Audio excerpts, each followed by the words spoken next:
Wednesday, February 8. From Deceiver to Prince. As a young man who loved and feared God, Jacob nevertheless stooped to conspire with his mother Rebekah to deceive his father and gain his blessing.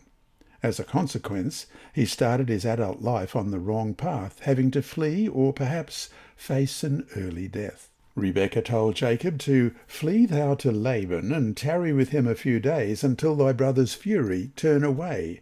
Then I will send and fetch thee. That story's in Genesis 27, verses 43 to 45. Jacob was actually gone for 20 years, and he never saw his mother's face again. Read Genesis chapter 32, verses 22 to 31.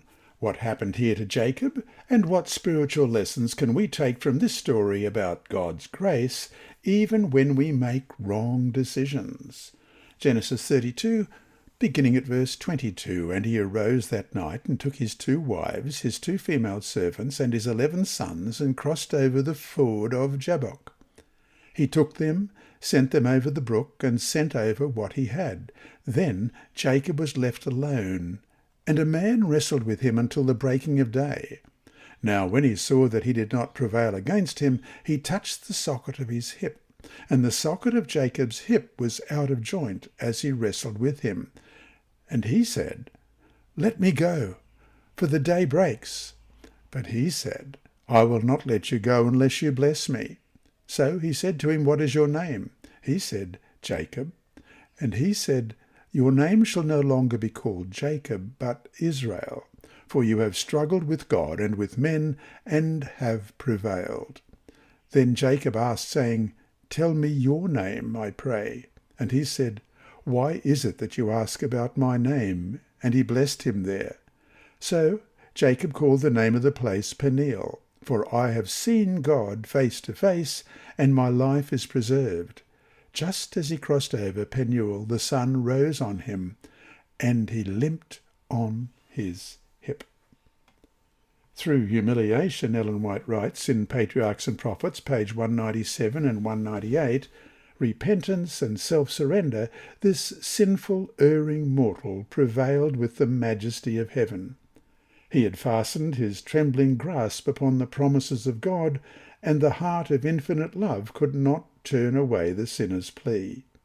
The error that had led to Jacob's sin in obtaining the birthright by fraud was now clearly set before him. He had not trusted God's promises, but had sought by his own efforts to bring about that which God would have accomplished in his own time and way. Jacob had received the blessing for which his soul had longed. His sin as a supplanter and deceiver had been pardoned. End of quote. Read Genesis chapter 49, verses 29 to 33. Though Jacob no longer had any holdings in Canaan, what instructions did he give his sons regarding his burial? Who else is buried in that cave? Why do you think Jacob made this request? Genesis 49, beginning at verse 29. Then he charged them and said to them, I am to be gathered to my people. Bury me with my fathers in the cave that is in the field of Ephron the Hittite, in the cave that is in the field of Machpelah, which is before Mamre in the land of Canaan, which Abraham bought with the field of Ephron the Hittite as a possession for a burial place. There they buried Abraham and Sarah his wife. There they buried Isaac and Rebekah his wife. And there I buried Leah. The field and the cave that is there were purchased from the sons of Heth. And when Jacob had finished commanding his sons, he drew his feet up into the bed and breathed his last and was gathered to his people. The Bible informs us that all 3 of the patriarchs and their wives were buried in the same cave. Jacob's trust in God was strong, and he considered himself a stranger and pilgrim on the earth, as we read in Hebrews 11 verse 13.